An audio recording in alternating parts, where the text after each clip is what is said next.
Practice set 17 math में कराने वाला हूँ, ठीक है। तो आप लोग इसको अच्छे से समझने की कोशिश कीजिएगा, ठीक है। तो प्रैक्टिस सेट 16 आज मैं इस वीडियो में पूरा कराऊंगा कवर। अच्छे से आप ध्यान से देखें क्या करा है। 370 मल्टीप्लाई 45 को ये आपको ये जो है ना दिया हुआ है, मल्टीप्लाई करके दिया हुआ है, यानी आप ध्यान से देखिएगा 317 मल्टीप्लाई 45 है ना, तो 317 और इसको मल्टीप्लाई करके आपको ये आपका आंसर दे दिया हुआ है 14265। तो लेकिन पूछ रहा है इसमें पॉइंट का खेल है, पॉइंट दिया हुआ है, तो पॉइंट को कैसे सॉल्व करेंगे ये डिस्कस करेंगे इस वीडियो में। ये जो प्रैक्टिस सेट 16 है इसमें देखिए समझिएगा क्या कर रहा है।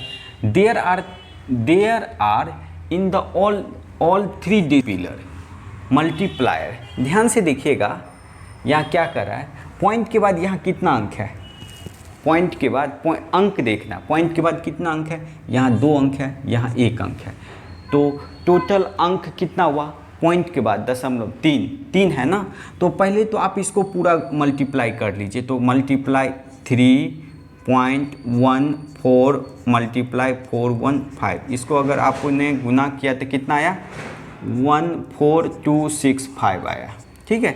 तो पॉइंट के बाद कितना अंक है, इधर 2 अंक है, इधर 1, टोटल कितना 3 अंक हुआ ना। तो आपका जो आंसर होगा ना इसमें 3 अंक छोड़ के पीछे कर दीजिए, तो लास्ट से तो 1 2 3, तो यहाँ पे आप पॉइंट लगा सकते हैं 1 ऐसे 14.265 इसका आपका आंसर हो जाएगा, ठीक है। इसी तरह ये पहला क्वेश्चन था। अब दूसरा क्वेश्चन आपको बता रहा हूँ, इसको आप लोग ध्यान से देखिएगा, ठीक। सेट नंबर 16 का क्वेश्चन नंबर 2 देखिए ये क्या कर रहा है। देखिए दोस्तों इसमें क्या कर रहा है, 503 मल्टीप्लाई 270, इसको मल्टीप्लाई करके आपको कितना दिया हुआ है 109151 दिया हुआ है। जैसे आप इसको ऐसे 503 मल्टीप्लाई 217, ये इसको आपको मल्टीप्लाई करने की ज़रूरत नहीं है, इसको आपको मल्टीप्लाई करके दे दिया गया है। लेकिन इसमें आपको करना क्या है, इसका मान निकालना है 5.03 और मल्टीप्लाई 2.17, इसका मल्टीप्लाई करके आपको मान निकालना है।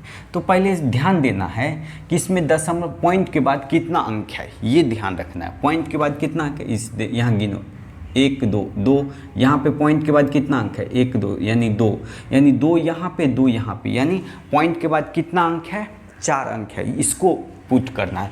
तो there are all the 4 decimal places in the multiplicand and the multiplier. ध्यान रखिएगा उसके बाद क्या करना है, तो कितना है 4 डेसिमल ना, 2 यहाँ पे है और 2 यहाँ पे, यानी 4 डेसिमल, यानी यहाँ पे ध्यान दीजिएगा 5.03 मल्टीप्लाई 2.17 है ना, तो इसको कितना यहाँ पे 2 पॉइंट, यहाँ पे 2 पॉइंट है, तो इसको मल्टीप्लाई करने, यानी आप ऐसे भी लिख सकते हैं 503 पॉइंट के बाद 2 अंक है तो 1 पे 2 जीरो दे दो बट्टा में, मल्टीप्लाई 217 लिख दो, पॉइंट के बाद 2 अंक है तो 2 जीरो नीचे कर दो, वैसे भी बना सकते हैं। लेकिन अब इसको दोनों को मल्टीप्लाई करने की ज़रूरत नहीं क्योंकि प्रश्न में दिया हुआ है क्या है, तो इसका कितना आया 109151 आया। अब इसको नीचे में कितना जीरो है, यानी 1 पे 4 जीरो कर दो, तो 4 है ना। आप जब इसको सॉल्व करेंगे 0 से भाग देंगे तो इसको 4 अंक पीछे करके आप पॉइंट लगा सकते हैं 109151, तो कितना है 1 2 3 4, यानी यहाँ पे आपको 10.915 इसका आंसर होगा, ठीक है। यानी तो डायरेक्ट भी बना सकते हैं 4, इसका जो आया ना गुना करके वो लिख दीजिए, 4 अंक पॉइंट के बाद कितना अंक है 2 इधर है 2 उस साइड है, तो दोनों मिला के कितना हुआ 4 ना, तो आप कर दीजिए। तो put the decimal point 4 places form the right, यानी राइट से, तो 1 2 3 4 अंक के बाद दशमलव दे देंगे, यही आंसर होगा, ठीक है दोस्तों। अब तीसरा क्वेश्चन था, आप लोग इसको समझिएगा ध्यान से, ठीक है।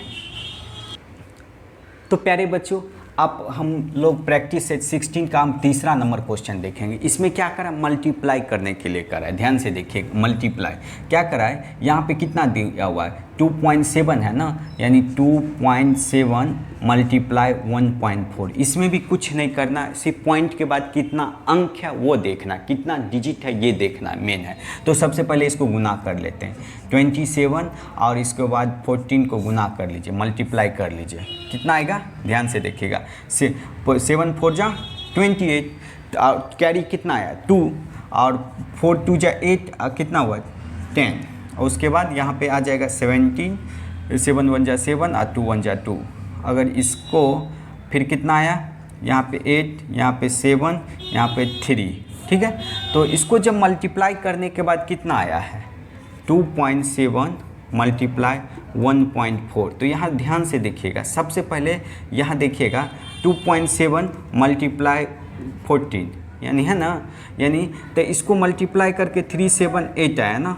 तो यहाँ पे समझिएगा पॉइंट के बाद यहाँ पे कितना अंक है, एक अंक दिया हुआ है ना, फिर यहाँ पे पॉइंट के बाद कितना अंक, एक अंक है ना, तो 2 अंक हुआ। तो आप राइट साइड से 2 अंक छोड़ के पॉइंट पे लगा सकते हैं। तो 1 2 यहाँ पे पॉइंट आएगा, इसका आंसर आपका ये हो जाएगा। अब आते हैं क्वेश्चन नंबर 2 क्या कर रहा है, ध्यान से समझिएगा। 6.17 और उसके बाद मल्टीप्लाई 3.9। यहाँ पे क्या पॉइंट के बाद कितना अंक है 2 अंक है ना, ये समझो पॉइंट के बाद कितना अंक है 2 अंक, यहाँ पॉइंट के बाद कितना अंक 1 अंक। तो यानी आपका जो मल्टीप्लाई करके जो आएगा ना उसका आंसर पॉइंट के बाद 3 अंक छोड़ के, राइट से 3 अंक छोड़ के वहाँ पे पॉइंट लगा दीजिएगा। तो सबसे पहले आपको मल्टीप्लाई करना पड़ेगा, ठीक है। तो इसको मल्टीप्लाई कीजिए 3 और 9 से 1 जा कितना हुआ 9 से 1 जा 63, 6 कैरी आया और उसके बाद कितना हुआ 15, 9 1 जा 9 और 6 15 और उसके बाद उसके बाद अब 1 अंक छोड़ के लिखना है 7 3 जा 21, 2 कैरी आ गया और यहाँ पे 5 आ जाएगा और उसके बाद 6 3 जा 18। अब इसको ऐड कर दो 3 6 10 और इसके बाद 14, उसके बाद यहाँ पे 2।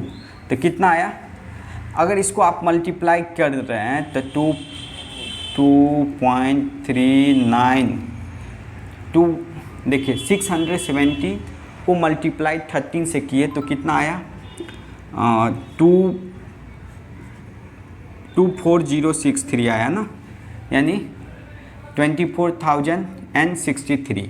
अब देखिए यहाँ पे समझिएगा ये तो नहीं है ना, पॉइंट का खेल है ना। अब पॉइंट के बाद यहाँ 2 अंक था, यहाँ कितना है 1 अंक है, तो आप यहाँ पे क्या लिखेंगे 6.17 मल्टीप्लाई 3.17। तो इसको आप लिख लेंगे 24,063। पॉइंट के बाद 2 अंक का 1 अंक, तो कितना हुआ राइट साइड से तो 1 2 3 यहाँ पे पॉइंट लगा दीजिए, यही आपका आंसर हो जाएगा, ठीक है। प्यारे बच्चों समझ में आ रहा है ना। अब देखिए तीसरा नंबर क्वेश्चन क्या कर रहा है, समझिएगा जैसा मैं बता रहा हूँ उस हिसाब से ही दिमाग लगाएंगे तो आपको सही हो जाएगा क्वेश्चन, अन्यथा गलत होने की भी संभावना रहती है, ठीक है। तो सबसे पहले क्या करा क्वेश्चन 0.57 मल्टीप्लाई 2 है, इसमें पॉइंट के बाद कितना अंक है 2 अंक, इसमें तो कोई है ही नहीं तो दिक्कत है ही नहीं। तो आप क्या करिए सबसे पहले 57 को 2 से मल्टीप्लाई कर दीजिए, 2 से 1 जा 14 आया, एक कैरी आएगा कैरी और 2 5 जा 10 और एक कैरी जो आया 11 और उसके बाद ये जो आपको मल्टीप्लाई करके 0.57 मल्टीप्लाई कितना आया यहाँ पे 114 आया। पॉइंट के बाद कितना अंक है 2, आगे वाला में पॉइंट है ही नहीं तो आप 2 अंक छोड़ के लिखिएगा, टोटल पॉइंट कितना हुआ तो यहाँ पे आपका आया तो 1.14 इसका आंसर होगा, ठीक है। समझ में आया। तो 3 क्वेश्चन। अब मैं चौथा क्वेश्चन बताऊंगा, ये तीसरा का था मल्टीप्लाई का 4th नंबर क्वेश्चन। आप इसको ध्यान से समझिएगा, आपके एग्जाम के लिए बहुत ही महत्वपूर्ण रहेगा, ठीक है। तो इसको मैं मिटा रहा हूँ, नहीं लिखे हैं तो इसको नोट कर लीजिए। अभी 4th में देखिए क्या कर रहा है, 4 नंबर क्वेश्चन क्या कर रहा है, ध्यान से देखिएगा। क्वेश्चन कर रहा है कि 5.04 मल्टीप्लाई 0.7। देखिए बनाने के लिए बहुत सारा तरीका है। सबसे पहले पॉइंट को ही हटा लीजिए ना, तो पॉइंट को हटा, पॉइंट के बाद यहाँ कितना 2 अंक है तो यहाँ पे 504 और 1 पर 2 जीरो दे दीजिए, ऐसे कर लीजिए, बात वही होगा। पॉइंट के बाद कितना अंक है तो आप 1 जीरो दे दीजिए। अब इसको मल्टीप्लाई कीजिए तो 504 मल्टीप्लाई 7, तो 7 4 जा कितना हुआ 28 का कितना हुआ 8, 2 कैरी आ गया तो यहाँ पे 700 और 2 आ जाएगा और उसके बाद 7 5 जा 35, यानी इसको जब मल्टीप्लाई करते हैं तो कितना आया 3528 और इसके बाद यहाँ 100 है, 100 में एक और जीरो आ जाएगा, ये इससे मल्टीप्लाई तो 1000 हुआ ना। अब उसके बाद यहाँ समझिएगा क्या है कितना जीरो हुआ 3 जीरो है ना, तो ऊपर में 3 अंक छोड़ के आप पॉइंट लगा सकते हैं 3.528 हो गया, यही आंसर होगा। यानी तो आपको मल्टीप्लाई करके आप इतना ही आएगा, इतना ही आया ना मल्टीप्लाई करके, तो इतना पॉइंट के बाद यहाँ कितना है 2 अंक है, यहाँ 1 है, तो 3 अंक के बाद राइट साइड से आप छोड़ के इस पे पॉइंट लगा सकते हैं। बात वही हुआ। ठीक है दोस्तों, तो प्रैक्टिस सेट 16 का ये 3 क्वेश्चन था, इसको आप लोग अच्छे से समझिएगा, फिर बाकी क्वेश्चन पार्ट 2 में बताएंगे। ठीक है, तो आज के लिए इतना ही इस वीडियो में।